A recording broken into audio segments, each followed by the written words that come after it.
जिल्ह्यात वाढत्या दुष्काळाचा फटका सर्वसामान्य नागरिकांना आणि गृहिणींना बसत असताना आता भुई समाज बांधवांना देखील या दुष्काळाचा फटका बसत आहे।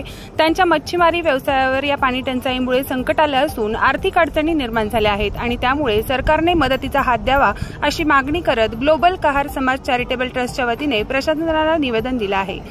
यावर्षी दुष्काळ पडल्यामुळे नदी नाल्या हे सर्व सुकलेले आहेत आणि हे जे मच्छीमार समाज आहे हा समाज फार गरीब आहे। त्यांना वन फिरावं लागत आहे नदी नाले आटल्यामुळे। तर शासनानं या मच्छीमार समाजाला कमीत कमी 50,000 रुपये आर्थिक मदत म्हणून द्यावी व आता पाऊस पडल्यानंतर गंगेमध्ये शासनाच्या वतीने बीज सोडण्यात यावं, जाळीची मदत करावी, अशा विविध प्रकारे मच्छीमारांना मदत करण्यात यावी यासाठी आम्ही आज तहसीलदार साहेबांना त्यांच्या मार्फत मुख्यमंत्री साहेबांना निवेदन देण्यासाठी या ठिकाणी जमा झालेले आहोत। प्रतिनिधी रियाज कुरेशीसह मी अबोली जोशी, DLP न्यूज परभणी।